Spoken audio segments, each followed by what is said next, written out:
We're back with another interview. We are doing a campaign for dyslexia and mental health during the month of May. And what we're going to be doing is we're going to be sharing, shining the light actually on the connection between dyslexia and mental health. We're going to be speaking with incredible people throughout this month. And we are absolutely thrilled to be joined by another fantastic person who is going to be telling us, Margaret, who is going to be telling us about the incredible that she's doing and also about the fantastic books that she's written. So we're delighted to welcome Margaret Rooke. So Margaret, you are the author, one of the authors of Dyslexia is My Superpower. And I also love the fact that you've put in brackets most of the time. So Margaret, firstly, a massive thank you for taking time out of your busy day to speak with us.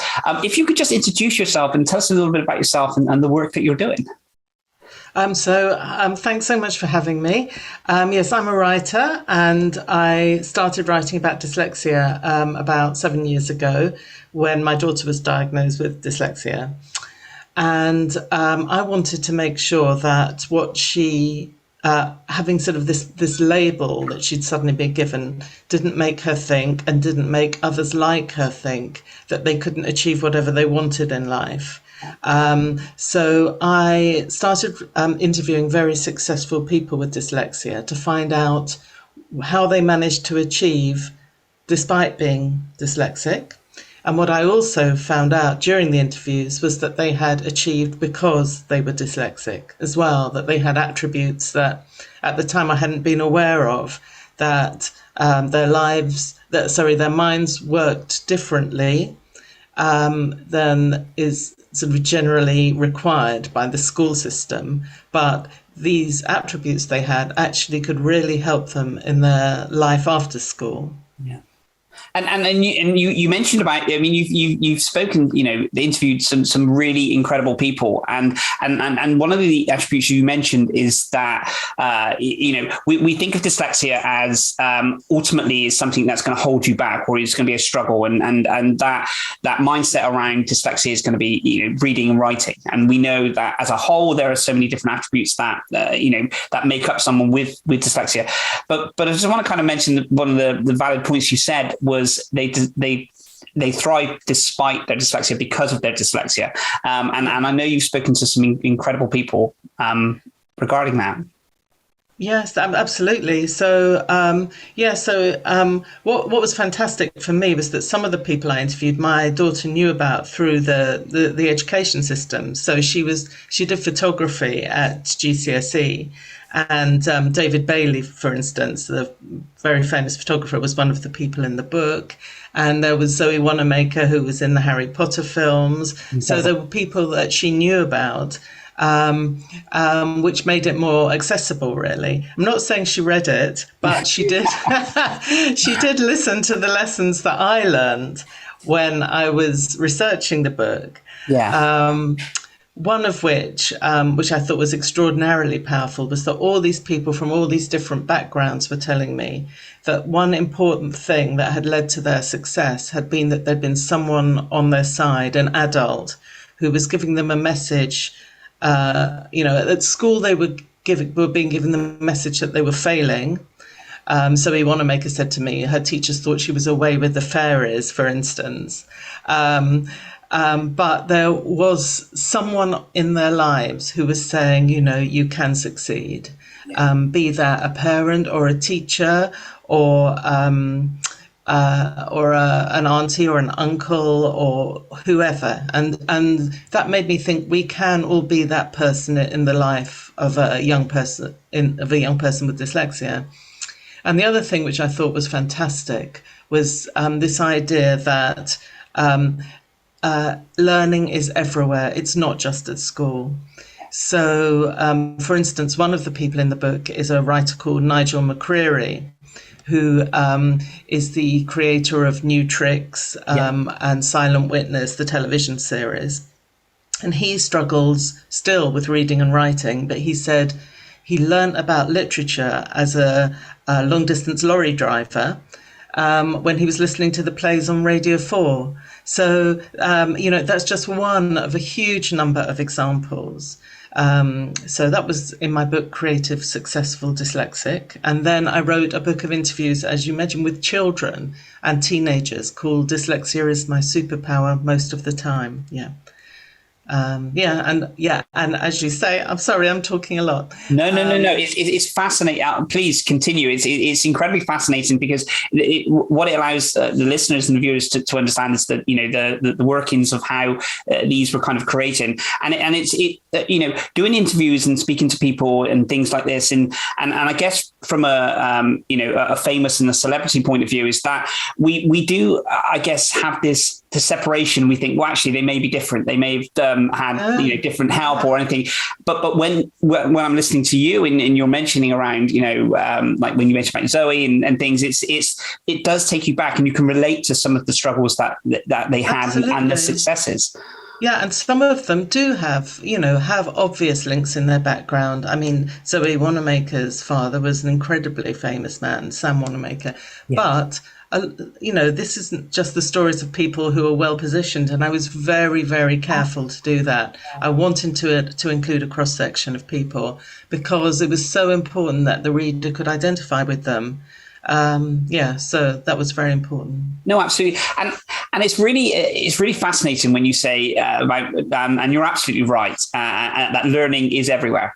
I can say from my own kind of schooling that I didn't, due to my undiagnosed dyslexia, I left school with no qualifications. But then I always say that I wake up like a sponge, just absorbing knowledge and information now, and almost feel like I've deprived away from the education. I was deprived the education of that learning. So that's why I've got this zest and, this hunger for continuous learning. And it was really, fascinating when you said, that as a truck driver, he learned, from listening to that certain channel and things.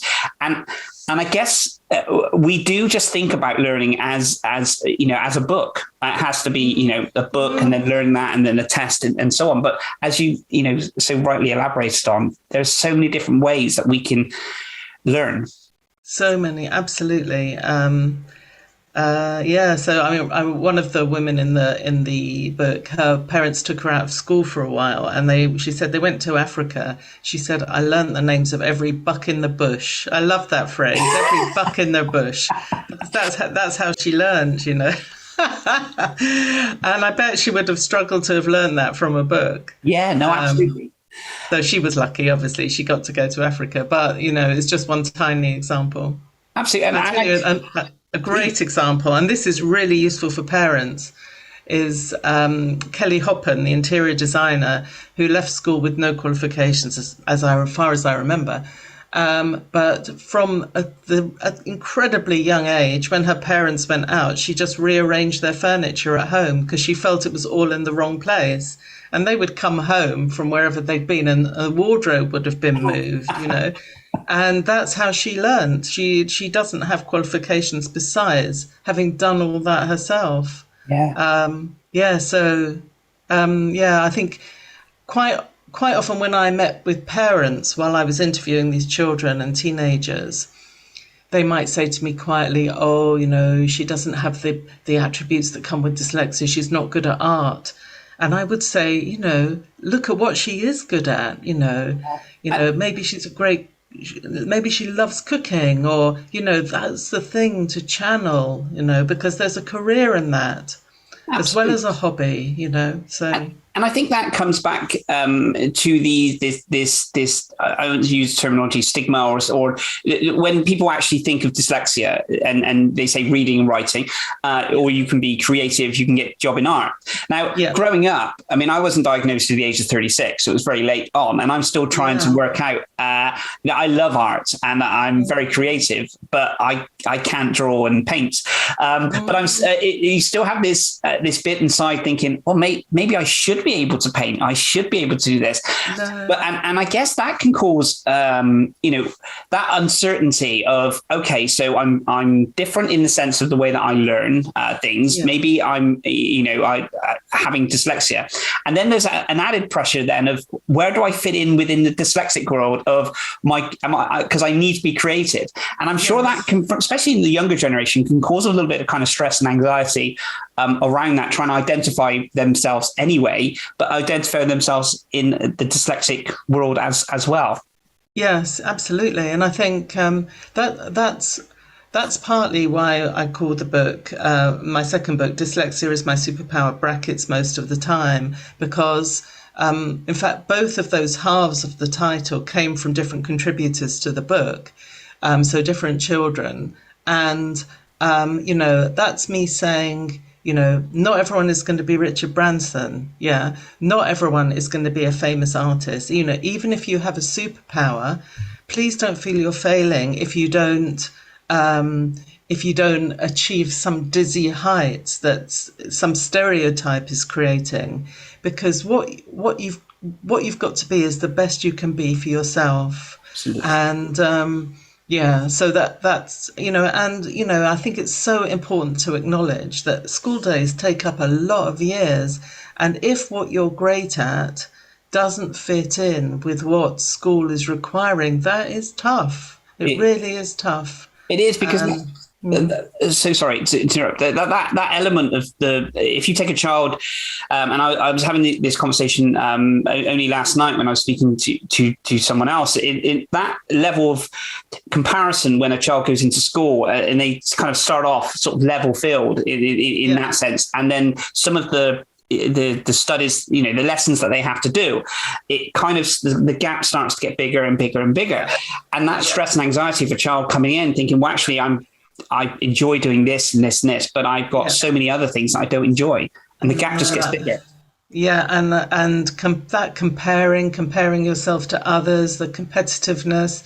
There's something about the current education system. I think that there's so much competing, and I think some teachers are still to learn to not to make sure that people's marks are visible from to others in the class, for instance, Yeah, and and I think parents have got to learn that too. It's when you're listening to parents whose children are excelling and you feel yours aren't, you know how do you deal with that? It's about having faith in your own children and who they are as people, and keeping everything in perspective, and helping them do whatever they want in life.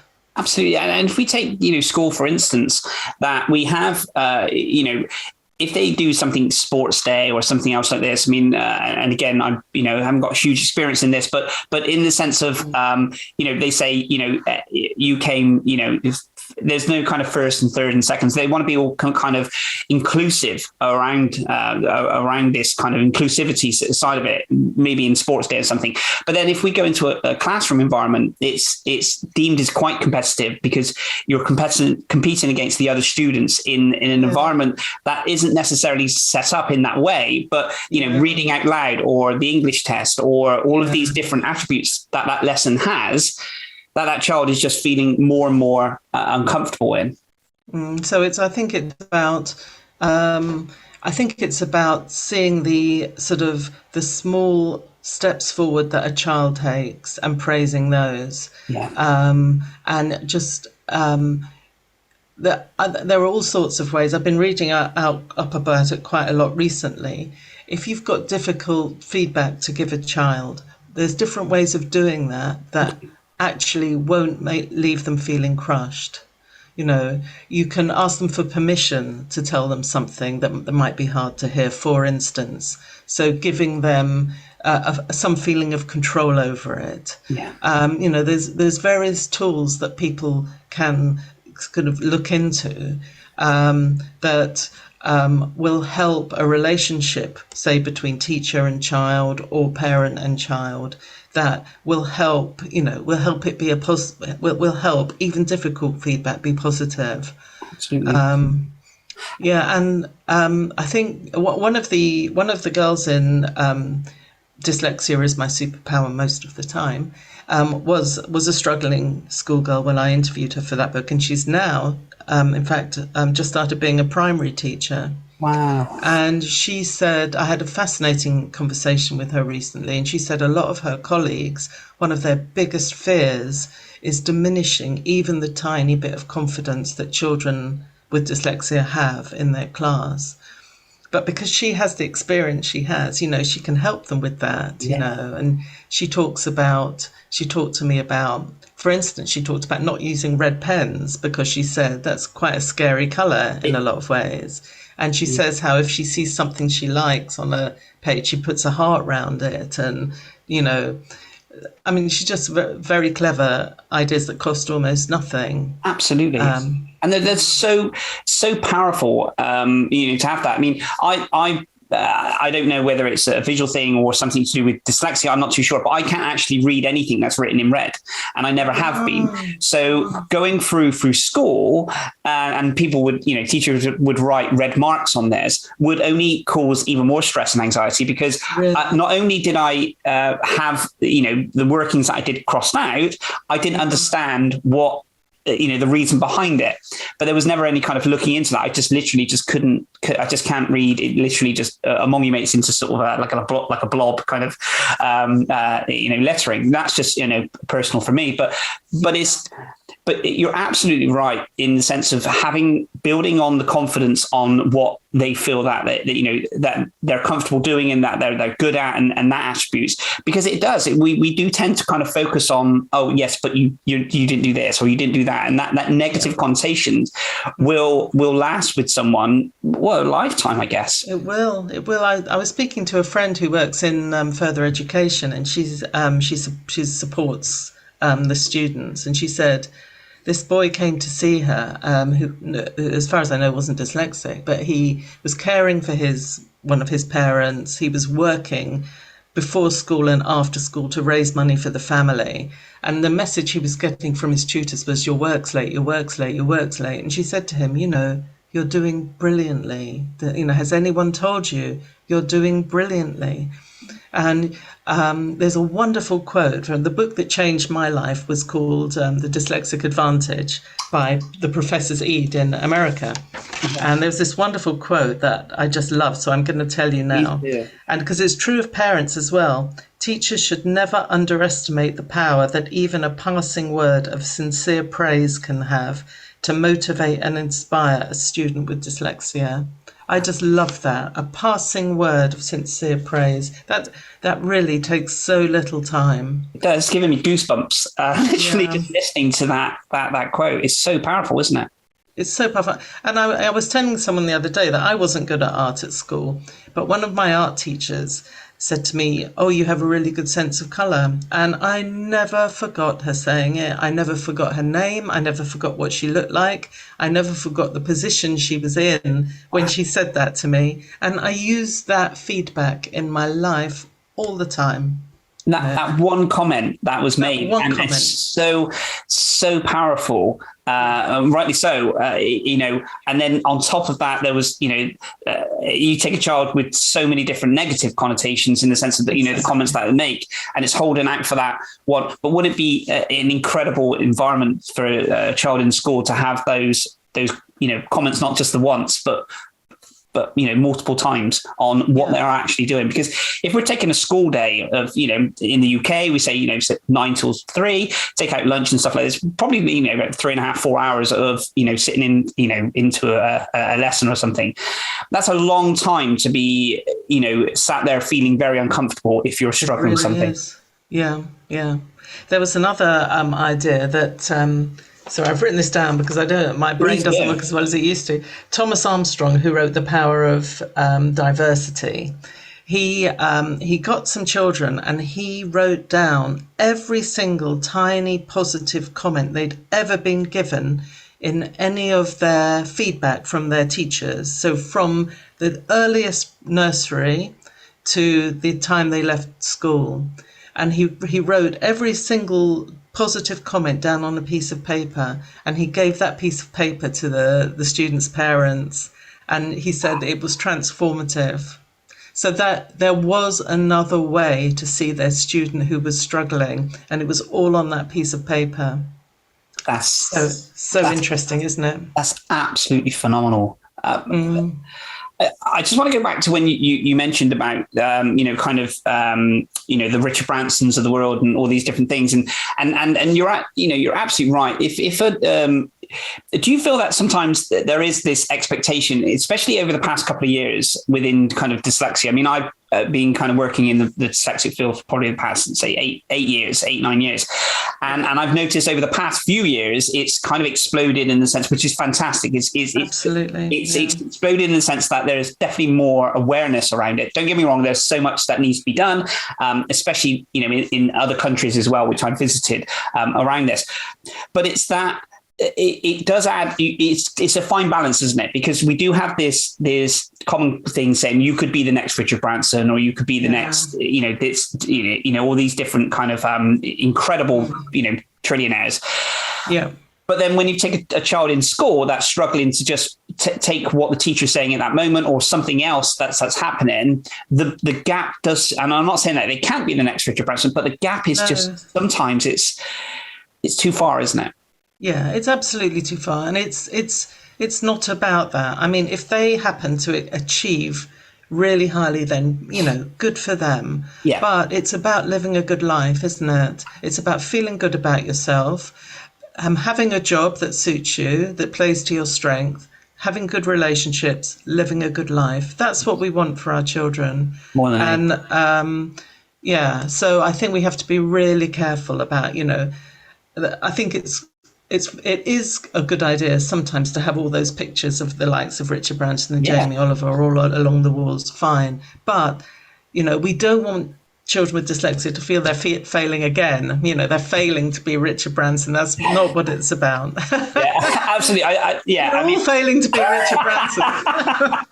No, that it's just the comparison in anyone's kind of walk of life is huge. And again, I just think it's fascinating. It's just a case of, and I feel that's changing because we're evolving in the sense of not just using just that kind of phrase, I guess. You could be the next this. And I feel it does evolve, is evolving in those those aspects as well.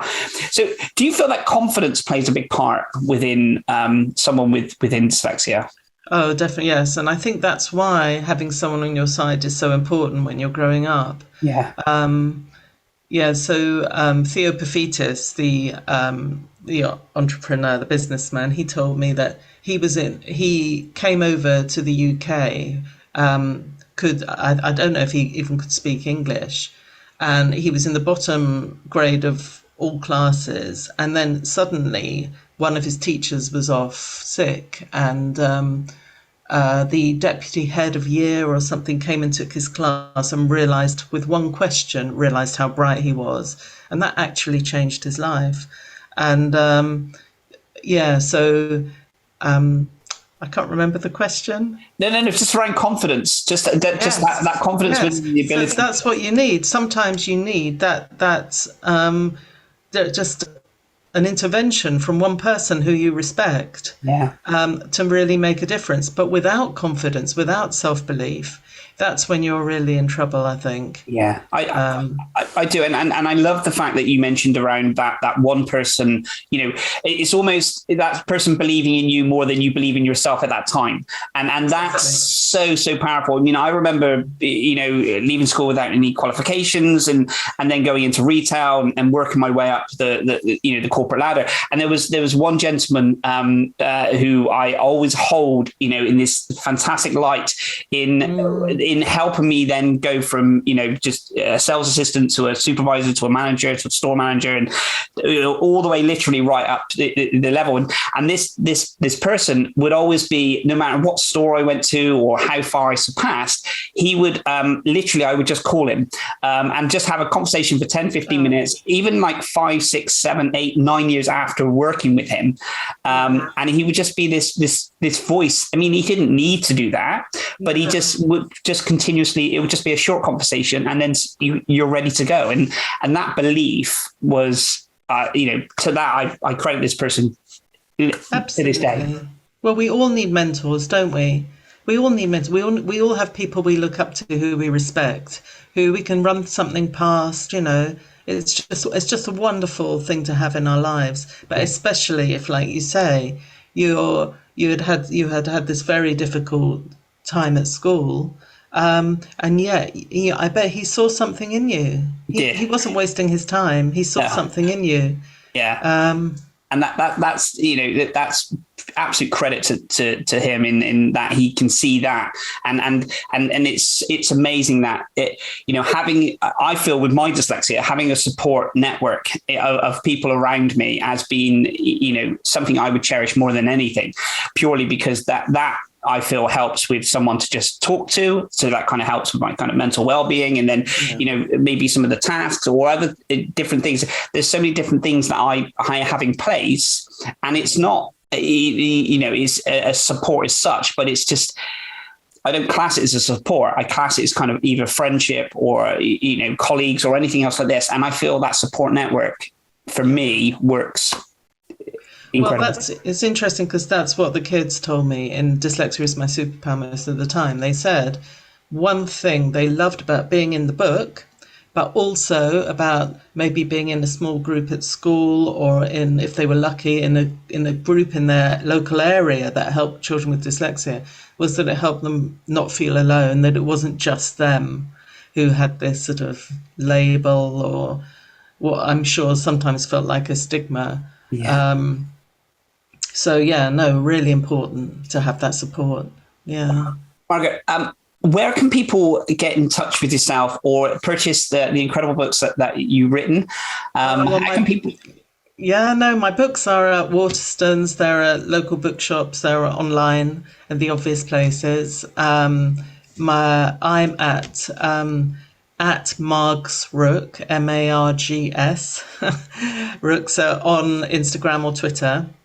Or I have a website that's not always kept up to date, which is margaretrooke.com. It's been absolutely fantastic speaking with you today, Margaret. And like I said, the books that you've got are incredible. The people you've spoken to are just inspirational. And I wish you the very, very best with your continued work and your daughter's work that you're continuing doing. Well, good luck with your campaign. I think it's fantastic. Thank you so much, Margaret.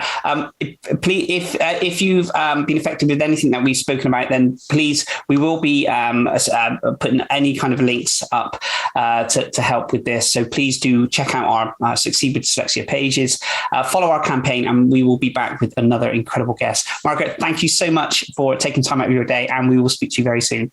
Take care. Thanks so much. Thank you. Bye. That brings us to the end of this interview. Throughout the month of May, we've had a focus on mental health in correlation with dyslexia and how the two are related. If you'd like to learn more, please feel free to click this link here and learn more from Dawn and Elizabeth Wynn as they speak about some of their own experiences about dyslexia in correlation with mental health. If you have any comments or questions, leave them in the comments below. And as always, thank you so much for watching.